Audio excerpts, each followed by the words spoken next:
Permítanme contraer absolutamente todo para ir viendo, ¿sí? Y haciendo un repaso de esto con lo que nos vamos a encontrar. Primero tengo una capa general o un menú general que se llama Grupo 1. Grupo 1 hace referencia a la totalidad de la forma. Vamos a ver en algún momento que podríamos haber convertido en capa vectorial algo que esté compuesto por múltiples grupos, ¿está bien? Así que en ese caso aparecería Grupo 1, 2, 3, 4, todo lo que sea necesario, pero en este caso solamente tenemos que entender que esto representa la totalidad de esta forma. Tengo una opción que dice trazado, no tengo nada para modificar, pero esto es lo que yo le decía antes. Si yo entiendo que esto que aquí dice trazado hace referencia a la forma de este trazado, valga la redundancia, yo podría activar el cronómetro para que en este momento del tiempo la forma de este trazado sea esta, pero yo podría moverme hacia adelante, o mejor hagamos lo siguiente, que es que la forma termine siendo esta y moviéndome al principio, respetando este concepto que siempre les dije en este curso sobre finalizar con el estadio final y empezar desde otro lugar, puedo agarrar y al modificar la forma de este círculo, estar haciendo una suerte de animación en donde comienza desde una suerte de animación algo deforme, podríamos decir, si le quisiéramos llamar así, y fíjense a través del tiempo cómo se va a terminar transformando en aquello que era inicialmente. Acá ya pueden empezar a entender cómo se suelen hacer estas suertes de animaciones de morphing, que es el nombre que se le da a una forma que se transforma, valga la redundancia, de una forma de nuevo a otra, ¿no es cierto? Pasa de un estadio al otro.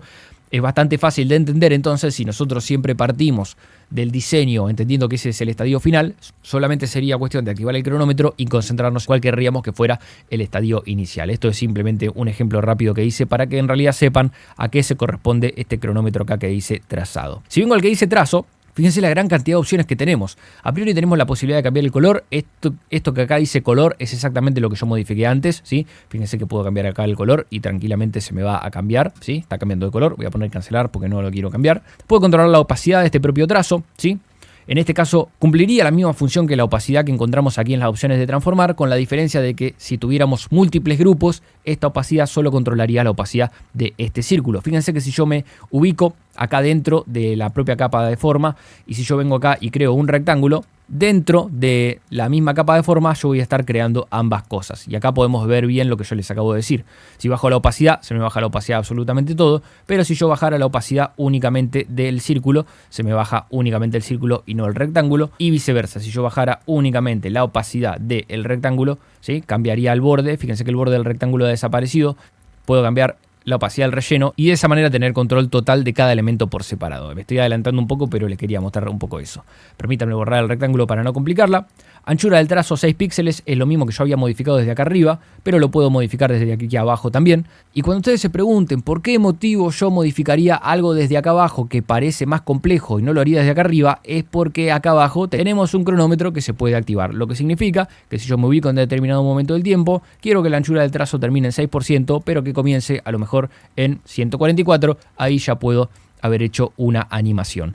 Como les decía al comienzo de la lección, en lugar de hacer, por ejemplo, que una animación con este trazo se mueva solo por rotación, solo por posición o solo por opacidad, ahora yo podría determinar que este círculo finalice con el trazo de esta manera, pero que comience con el trazo completamente invisible. Y fíjense qué tipo de animación nosotros ahora estaríamos pudiendo lograr. Algo distinto, no sé si más complejo, no sé si mejor, no sé si peor, pero distinto y algo que no habíamos podido lograr. Ahora estamos teniendo control independiente de cada uno de esos pequeños trazos que estamos pudiendo animar. Ya pueden percibir que es ilimitado el motor que corresponde a la capa de forma y al poder manipular cada uno de sus elementos. ¿Está bien? Vamos a ir repasando algunas de las cositas que tenemos acá, no todas, como les digo, a priori quiero que conozcan la potencialidad de esta forma de trabajar y después las especificidades las vamos a ir descubriendo. Otra cosa que es interesante es esto que dice acá, guiones. Si yo eliminaría los guiones, fíjense, sucede lo que imaginamos, se eliminan los guiones. Permítanme presionar con Ctrl Z para volverlo a la normalidad, pero fíjense otra particularidad que nosotros tenemos. Si yo modifico el valor de los guiones, fíjense, puedo hacer que los guiones sean más gruesos, ¿sí? Y si yo modifico el espacio que hay entre los guiones, puedo lograr que el espacio esté cambiando. Así que ahora ya también podría incluso personalizar esto. Y por supuesto, si yo quisiera que mi forma termine de esta manera, puedo activar el cronómetro para tanto el guión como para el espacio. Hacer que termine de esta manera, pero que comience de una manera incluso completamente aleatoria, pero simpática a la vista. Y acá hay un detalle también que les quiero mostrar rápido. Fíjense que cada vez que estoy modificando los guiones y el espacio, no logro llegar a ver exactamente lo que está pasando porque esta línea que representa la selección de la forma me está molestando. Esto simplemente si presionan aquí que dice mostrar u ocultar máscaras y visibilidad de trazado de formas, por defecto está activado porque necesitamos ver lo que estamos manipulando, pero en el caso que les moleste lo pueden desactivar y de esta manera ya no tienen ese problema. Y de esta forma ustedes pueden ir viendo lo que pueden estar alterando. Fíjense, si yo genero esta animación, ahora le doy play. Y fíjense la animación que se me está generando. A priori ya se me ha generado una animación súper simpática. Ven que cuando frena medio de golpe. ¿Se acuerdan que yo les expliqué cómo resolver esto? Puedo darle clic derecho, puedo venir asistente de fotograma clave, puedo desacelerarlo y ahora va a frenar con un poquito más de gracia. ¿Sí? ¿Lo llegan a notar? Está bastante bien. Y fíjense que además, si yo determino que finalice el desplazamiento aquí, fíjense que también yo podría hacer que este parámetro que tengo de desplazamiento que gire también un poco. Y ahora estamos logrando una animación con una complejidad bastante interesante. Podría incluso hacer que termine un poquito después y que desacelere, ¿sí? Estoy yendo rápido porque son cosas que ya hemos comprendido y me interesa que sepan cómo las cosas que hemos aprendido ahora, si las combinamos, logran animaciones interesantes. Fíjense, agregando ese desplazamiento, pude lograr que siga rotando la animación y ya generó cada vez más complejidad. Fíjense, cada uno de estos parámetros se pueden animar como ustedes quieran, los pueden sincronizar, desincronizar, los pueden desfasar entre sí, hacer que comiencen antes, que comiencen después, y esto les va a dar por lo menos animaciones únicas. Este es otro concepto que ustedes pueden tener en cuenta respecto a lo que venimos trabajando. Mientras más únicas sean sus animaciones, más se van a destacar y de mayor valor va a ser su motion graphic. Permítanme restablecerlo de alguna manera a la animación inicial, tratar de recuperar cuál era el color de esta línea. Voy a venir acá atrás al cuentagotas, voy a seleccionar para que sea el color exactamente de esta línea y van a ver cómo se integra un poco la animación y qué rápido hemos logrado algo nuevo. Fíjense cuánta magia le estamos asignando de algún modo u otro a nuestro video y ya estamos empezando a meternos en este terreno en donde nosotros como animadores no solamente estamos haciendo lo que nos sugiere el guión, no estamos haciendo lo que nos sugiere el diseño como veníamos haciendo hasta ahora, sino que ya a partir de lo que nos dieron estamos volando, estamos flasheando, estamos divirtiéndonos incluso, y eso también es algo muy importante. Ustedes concéntrense en esto que les enseñé, o mejor digo, apalánquense en esto que yo les dije. Ustedes ya tienen el diseño terminado, ya saben cómo tiene que terminar esa animación, eso es algo que tienen que respetar, y es la guía que a ustedes les permite entender hacia dónde ir. No se van a equivocar, si su animación termina ahí, no se equivocan. Todo lo que venga antes, cómo entra, cómo sale, cómo comienza, llévenlo hasta el extremo en donde hagan cosas que hasta les diría que ni siquiera sepan lo que están haciendo. Descubran estos parámetros, empiecen a toquetearlos y muchas veces combinándolos, haciendo que sucedan muchas cosas al mismo tiempo, que sucedan rápido, lento, que cambien de velocidad. Eso muchas veces termina dándole una animación re simpática. A veces entre nosotros no saben ni por qué la hacen. A mí me sigue pasando al día de hoy y al principio por el simple hecho de estar jugando, descubría cosas, pero háganlo.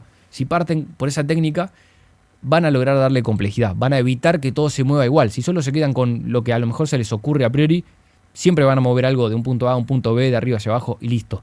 Pero si empiezan a coquetear un poco con estos parámetros, a lo mejor van a descubrir cosas nuevas. Por eso, en esta lección, es importante que descubran, cómo transformar en capa de forma la capa de Illustrator, porque acaban de ver que le hemos creado a esa propia capa de Illustrator un montón de parámetros nuevos que antes no existían y por lo tanto esa forma, que ya estaba en el diseño, no le íbamos a poder animar de las formas que ahora sí estamos pudiendo. Permítanme poner nuevamente el botón solo acá. Fíjense que tienen algunas otras cosas que nos iremos encontrando. Como bien les dije, no voy a profundizar tanto para no complicárnosla. Lo único que quiero agregar es que, fíjense, ustedes tienen acá un botón de trazo, pero cuando yo quiero activar acá el relleno y poner, por ejemplo, si quisiera, no lo vamos a hacer en este caso, pero no lo vamos a usar en este caso, pero se lo quiero mostrar. Si quisiera agregar un relleno, por ejemplo, de color blanco, fíjense que pongo aceptar y no pasa nada. ¿Esto por qué no pasa? Porque por defecto, la capa que nosotros trajimos de Illustrator no tenía relleno. Para que exista un relleno, no alcanza con seleccionar el color de ese relleno, sino que tenemos que crear ese relleno. Lo tenemos que agregar. ¿Cómo lo agregamos? Viniendo al botón agregar y acá sí vamos a agregar este relleno que nos estaría faltando. Una vez que yo lo agrego acá, si me aseguro de ubicarlo dentro del grupo, sería lo más coherente. Fíjense que ya tengo un relleno para esa forma. Ahora sí le podría poner un color blanco. Fíjense que esto ya quedaría integrado de alguna manera en mi escena. Recuerden, esto solo se los estoy mostrando ahora para que lo conozcan, ahora lo vamos a eliminar.